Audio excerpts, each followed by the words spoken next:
ఒక్కసారి గెలిచి చూడు లోకం నీకు పరిచయం అవుతుంది, ఒక్కసారి ఓడి చూడు లోకానికి నీకు పరిచయం అవుతావు అంట. ఇప్పుడు చంద్రబాబు గారు నిన్న నరేంద్ర మోడీ గారిని విపరీతంగా పొగిడారు. మోడీ వల్లనే ఇప్పుడు దేశానికి కావాల్సింది మోడీ నమూనానే, సుస్థిర ప్రభుత్వం, సమర్థ నాయకత్వానికి అభివృద్ధి అన్నటువంటి దానికి ఆయనే అన్నటువంటిది. ఖచ్చితంగా మోడీ అదృష్టవంతుడు, చంద్రబాబు చేత పొగిడించుకోగలిగాడు.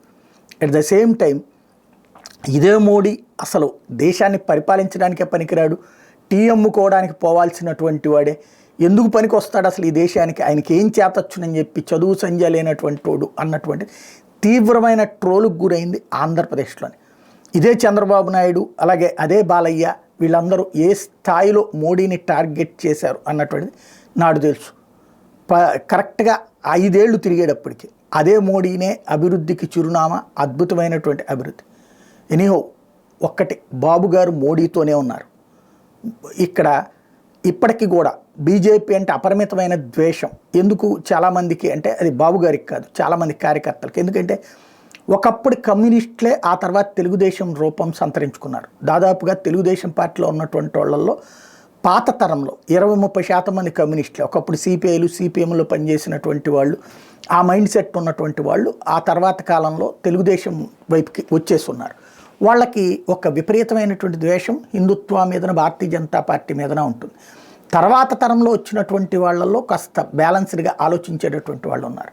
అయితే ఇక్కడ సమస్యల్లా ఏంటంటే ఈ ద్వేషానికి కారణం ఇప్పుడు ఏంటంటే బాబు గారి మీద అపరిమితమైనటువంటి ప్రేమతో వచ్చినటువంటి మోడీ మీద ద్వేషం అన్నటువంటిది. ఇక్కడ బాబు గారు అంత అమాయకుడై మోడీనేం పొగలట్లేదు. బాబు గారికి విషయం అర్థమైంది.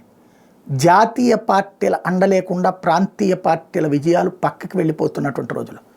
తృతీయ ఫ్రంట్ అనేటటువంటిది యునైటెడ్ ఫ్రంట్, నేషనల్ ఫ్రంట్ అనే 2 టెంట్లు పెట్టడం వల్ల ఆ టెంట్ల దరిద్రాన్ని చూశాక, అదే సమయంలో ఎన్డీఏలో వాజ్పేయిని వేధించినటువంటి ధోరణి చూశాక, ప్రాంతీయ పార్టీలు ప్రజల కోసం కాదు తమ అభిజాత్యం కోసం, తమ అహంకారం కోసం ఎంతకైనా దిగజారి ప్రవర్తిస్తాయి అని నమ్మిన తర్వాత ప్రజలు ప్రాంతీయ పార్టీలు అట్లని వదిలేయట్లా, స్థానిక అవసరాల రీత్యా ప్రాంతీయ పార్టీలు కావాలనుకుంటున్నారు.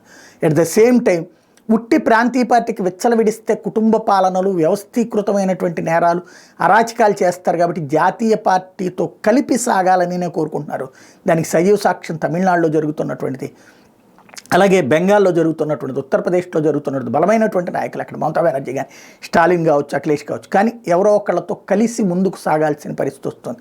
అది బాబు గారికి తెలుసు కాబట్టినే ఆయన మోడీని పొగుడుతున్నారు. ఇక్కడ ఇప్పటికైనా సరే భారతీయ జనతా పార్టీతో విభేదిస్తూ ద్వేషించేటటువంటి ధోరణి నుంచి బయటికి రావడం అవసరం. ఎందుకంటే కాంగ్రెస్ పార్టీతో తెలుగుదేశం పార్టీ కలిసి మనలేదు, కలిసి ప్రయాణించలేదు.